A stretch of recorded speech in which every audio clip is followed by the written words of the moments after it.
Pakita muna natin ng ating magandang bulak. So, ay.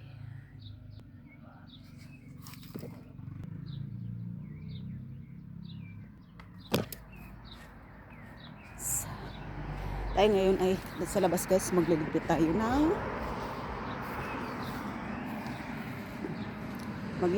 ng sinampay.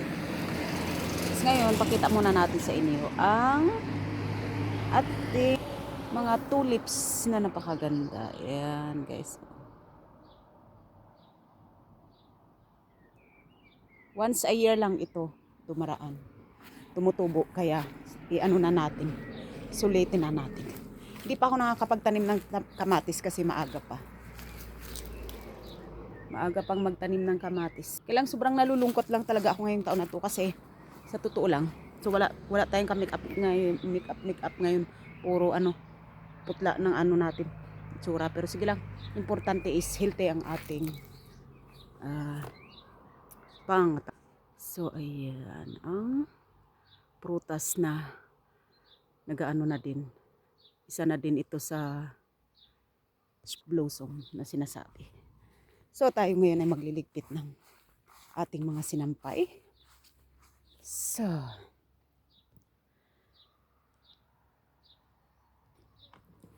liligpit tayo ng ating sinampay guys. So yeah.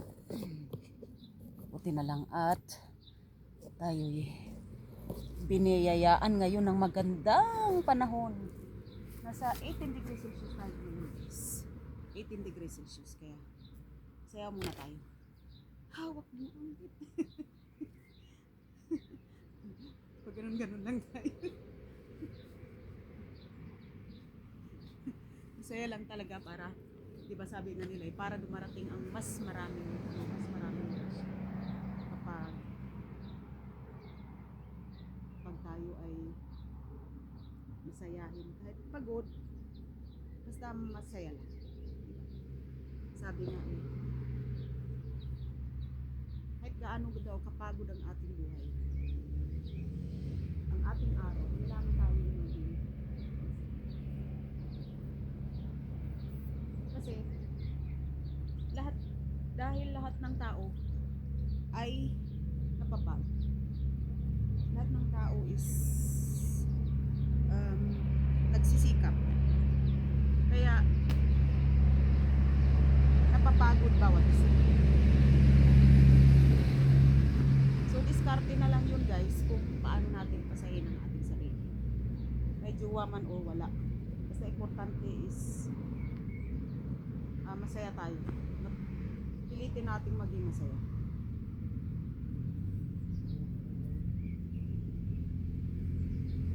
Degrees Celsius kami.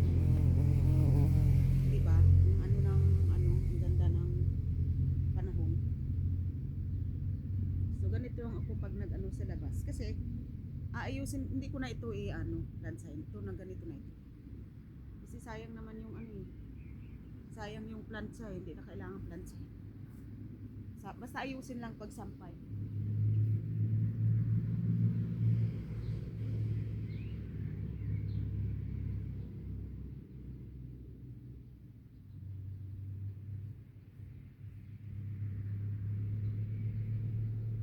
So ito guys, binili ko ito sa Pilipinas nung last year, isang taon na. At kinabangan talaga ng anak kasi ginagamit niya sa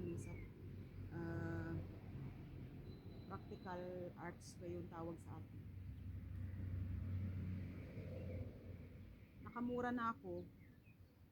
500 pesos yata yan sa Pilipinas or 400 pesos.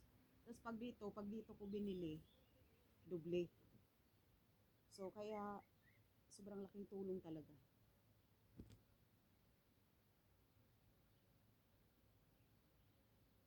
Kaya sobra akong nalungkot kasi ngayong taon na to, walang dala yung anak ko ng ampalaya. So dalawa ito pare-pareho, kaya huwag kayong magtaka. Kung nakikita ninyo, tatlo nga ito, tatlo or apat. Huwag kayong magtaka kung akala niyo pag sumasayaw ako kasi nakikita pag sayaw-sayaw ko yung aking underwear. Kaya hindi nagpapalit, siyempre nagpapalit. Pare-pareho lang kasi talaga ang kulay. Pagbili ko kasi pare-pareho ang kulay. So,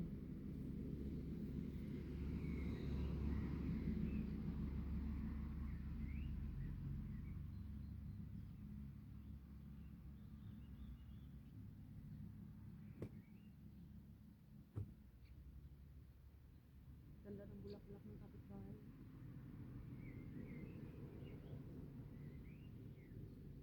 Ganda oh, ginaganon-ganon ko lang siya. Oh.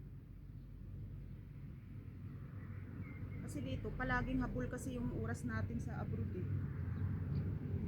Kaya, pautakan na lang kung paano natin maligpit ng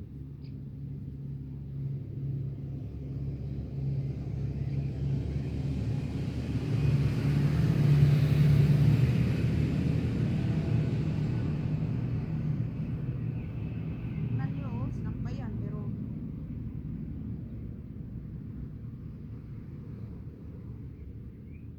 tingnan nyo, oh, parang akala nyo pinalansa na rin. Oh. Ayan, oh, sinampay lang yun. Diba no? Parang akala mo, ano na eh, pinalansa na eh. Basta ayusin lang yung pag ano, pag sampay, tapos yung washing machine, wag ano, wag patagalin ikot para pag bukas nyo ng washing machine, medyo basa-basa pa siya ng tubig. So ganun ginagawa ko, hindi ko tinatapos yung pag-ikot ng washing machine kasi